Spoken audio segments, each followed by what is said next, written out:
Hey everybody, hey everybody, how y'all doing? Oh, wow. This would be probably probably have maybe one more video after this. I'll probably have one more video after this right here, but after this video, this probably gonna be it. As I go on my journey, uh, Lord, where do I start at? Okay, let's start from the beginning. Sunday, Sunday in my feelings, but I ain't gonna say my feelings. I was pretty cool. I was cool. I was real cool. I was real cool Sunday. So I went out there and, practice, always practice self-love. Hey, Nigel. And practice self-love. And in self-love right there, I went out there and had a good day. Took myself out there. What's up, bestie? What's up, Raven? And self-love. And self-love, the best love. So I took myself out to eat. I went and got me a ticket to Mike Stone from Saluda, was a good friend of mine, great guy, to his band, heard the band All White Day Party, went to Newberry.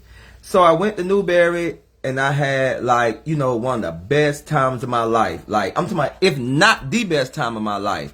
I had the best time of my life. I mean, all the pain, all the hurt, all the pain, the hurt, everything I was going through. I went Sunday to Newberry to the band Mike Stone All White Day Party and had the best time of my life. I mean, that had to arguably be the best time of my life, guaranteed. At the tavern in Newberry, it was the best time of my life. This black guy, man, young black guy, showed me so much love. I had so much of a great time. And on my way home, on my way home, thanking God, what I'm saying, having a good time, nothing wrong with me whatsoever. And I'm on my way home, thanking God, just for letting me have a good time, letting me finally smile. You know what I'm saying? Actually letting me smile, letting me have a good time. I'm just happy for the first time in my life, for the first time in 8 years.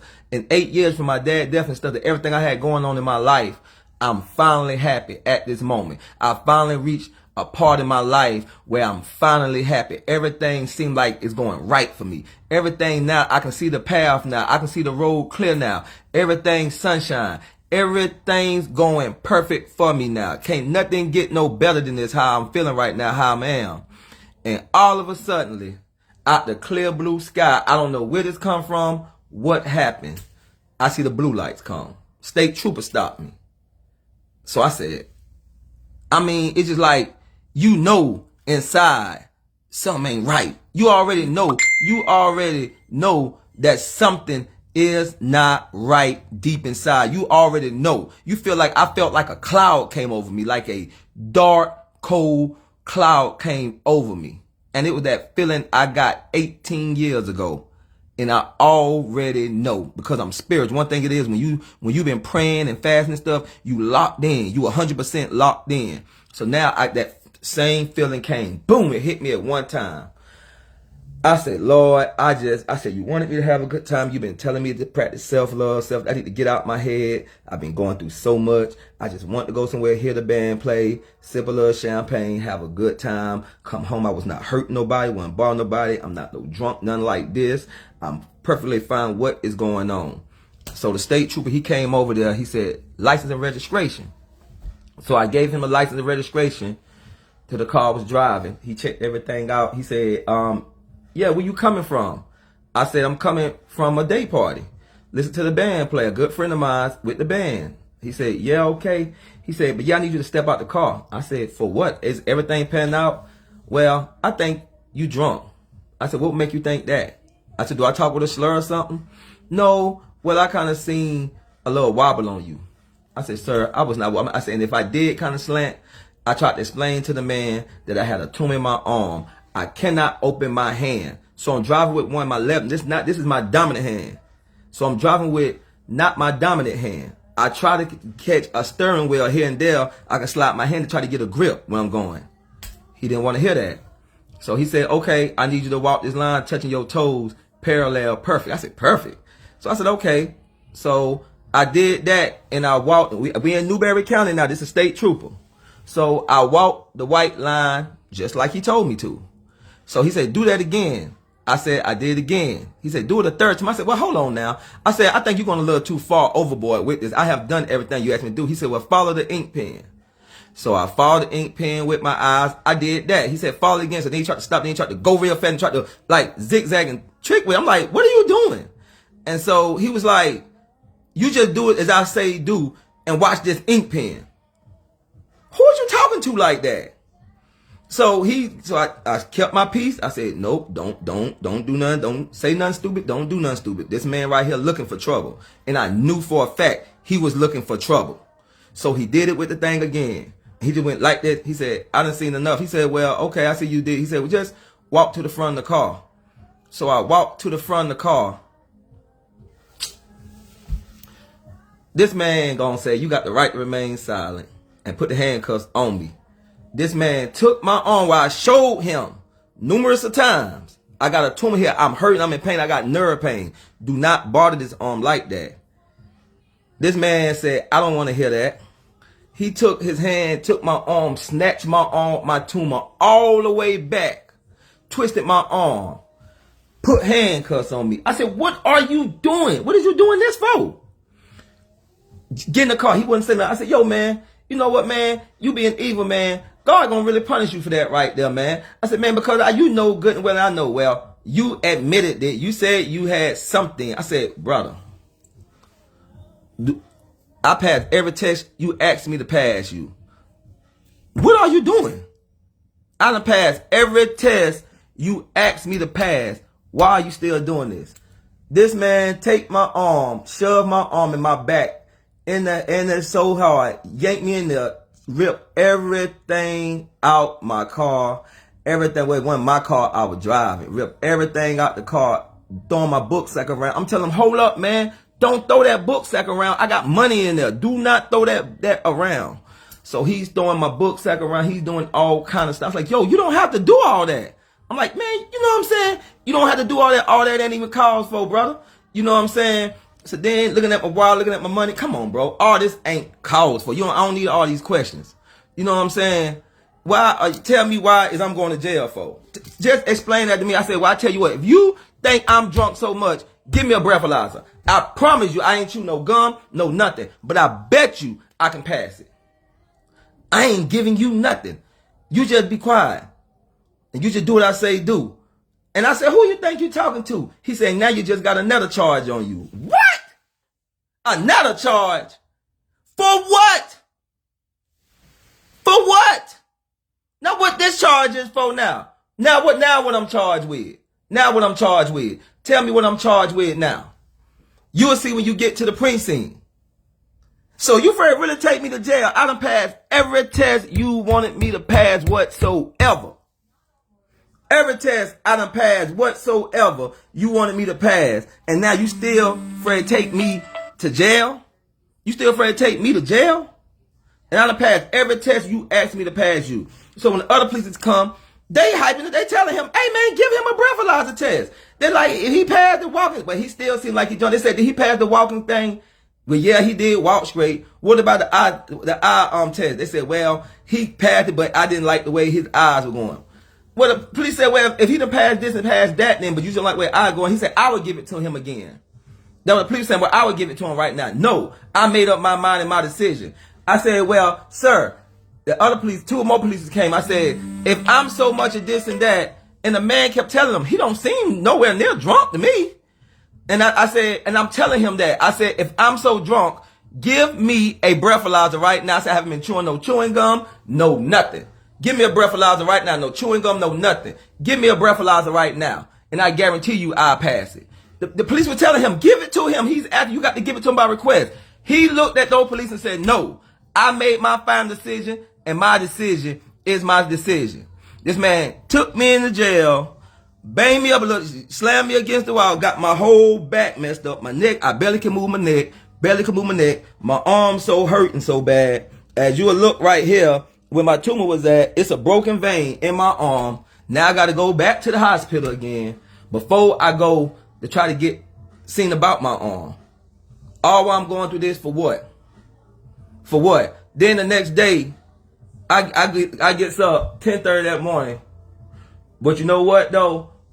And I went to court. This man had 3 different charges on me. One of them didn't even make sense about my tail light.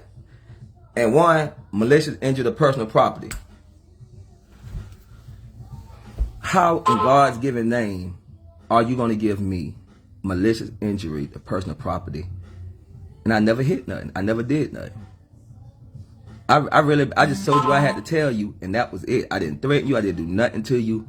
I'm going to get malicious injury to personal property and DUI.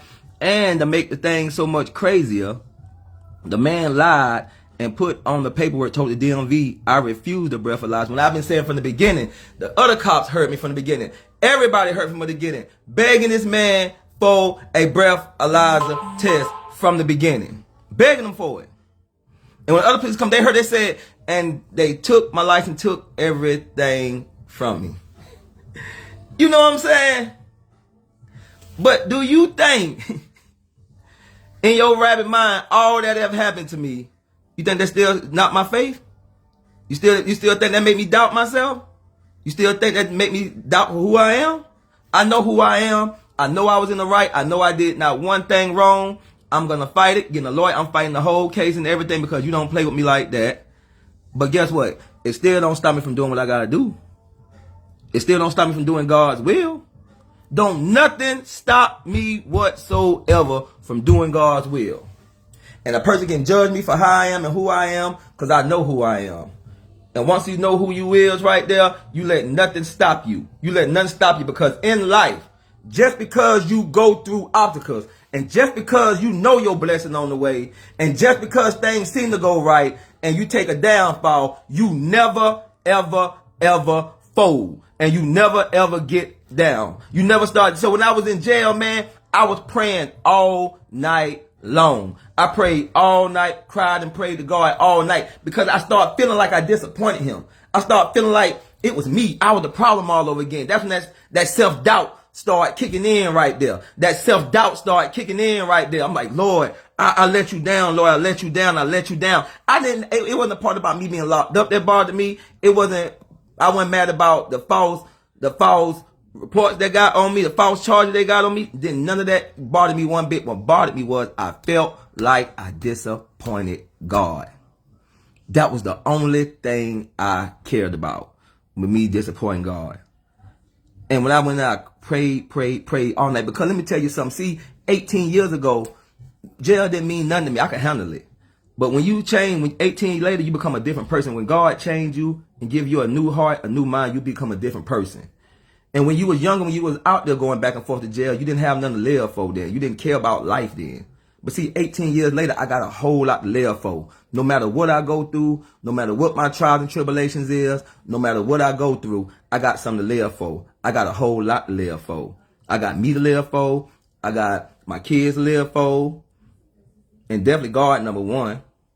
But I got that to live for. So when I went to jail, it felt different. It felt real different this time, man. It felt different because, first of all, I knew for 100% I was falsely accused, 100%. And any time I have ever went, I have never said the word innocent because when I was guilty, I'm guilty. And if I did something wrong, I plead guilty. I never fought the system. I always, if I was guilty, I was guilty. I took my time like a man and I went on with life. But this time, oh, definitely no, I am not guilty. And I ain't got to worry about that. But you know what? No matter what they took from me, God always made a way for me. God always will see whatever would see. And I'm not going to say it was the devil, because sometimes God got to let certain things happen to you to get your attention, because certain things you're supposed to be sitting still, focusing, and letting God take control of your life, but you want to take back control of your life. And when you do that right there, God allows for things to happen to you to get your attention. And I know he got my attention, and I thank God for it. And when I was back there, I started building myself up. Because, you know, I had a very important family member. And once again, I do not put my business out there about my family out there. But I had a real close family member tell me, that was raised in the church all their life, born, raised in the church, do God's will, tell me. This person is a really close family member to me. When I tell you real close, I mean real. I ain't talking about no cousins. It's not junk. It's about close. I'm going to leave it at that. Tell me, God don't hear my prayers, because I'm just a sinner. In the middle of going through hurt pain, get out the hospital and everything, that God don't hear my prayers because I'm just a sinner. Now, do you think that let that get to me? It hurted me from the beginning because I'm human. But, man, I know who I am. And I never, ever, ever give up. And I never, ever quit. Never. Because my faith is always 10 toes down. And I know the best is yet to come.